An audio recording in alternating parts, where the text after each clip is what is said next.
podemos mencionar que este aumentó junto con el aumento del territorio en ese tiempo. Los mercaderes romanos se adentraron a Arabia, la India y Egipto.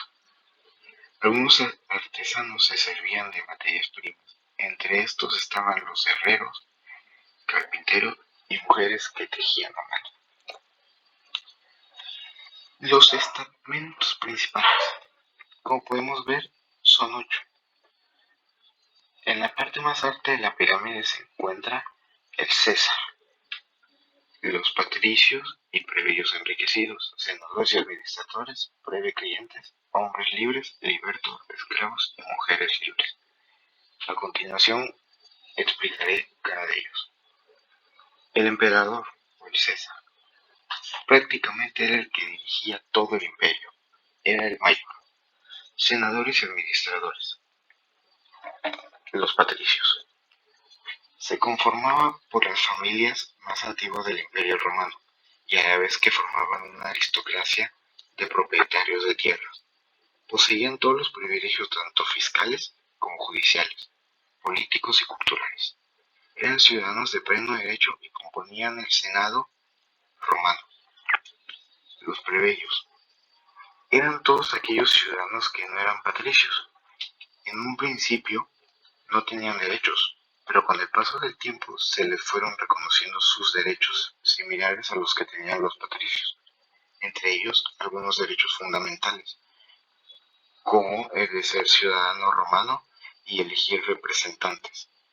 Entre los plebeyos se pueden distinguir los siguientes grupos: los nobles, caballeros y criados.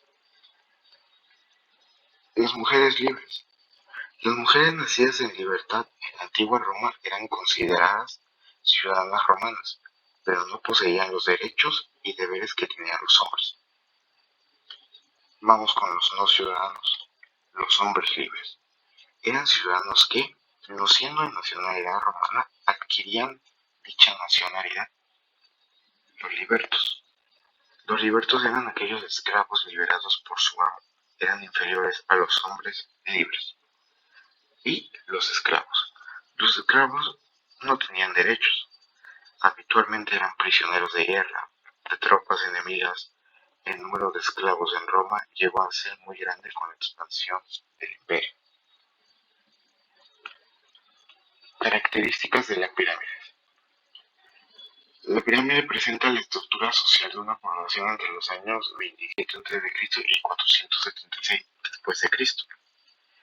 Eran sociedades estamental y se clasifican los estamentos sociales en orden descendente, de manera que el de más poder se encuentra en la zona más alta de la pirámide y el de menos poder en la parte más baja. Entre más poderoso eras, más había guerra.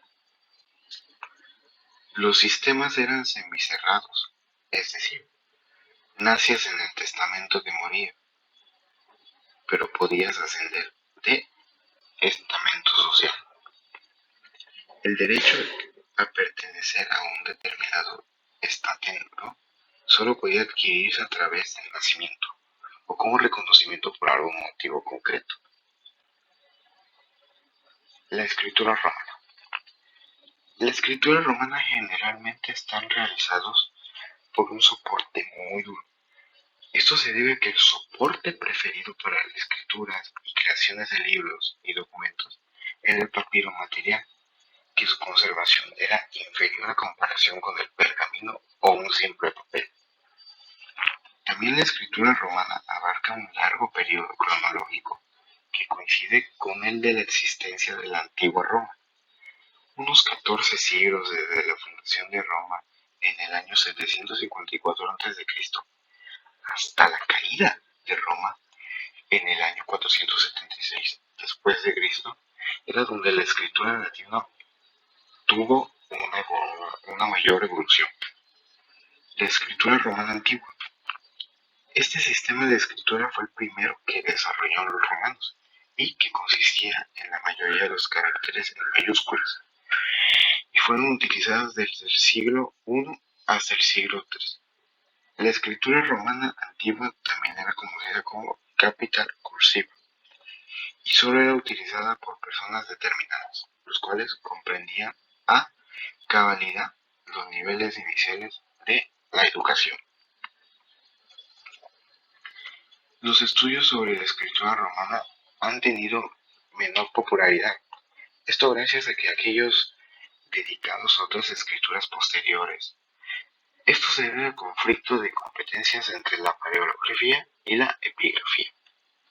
En este caso debemos señalar un nombre propio, el del paleógrafo Jean Mayon, uno de los principales impulsores sobre la escritura romana que nos ayudó a comprenderla mucho mejor.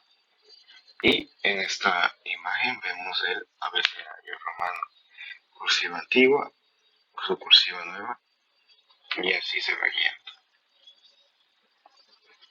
El lenguaje romano. El griego y el latín fueron de las principales lenguas en lo que fue el Imperio Romano. Gracias a la expansión del pueblo romano, el latín llegó a todo el mundo, entonces conocido, y se convirtió en lengua predominante de Europa occidental. No era una lengua nativa de Italia, sino que en tiempos prehistóricos el latín fue traído a la península itálica por unos pueblos que procedían del norte de Italia.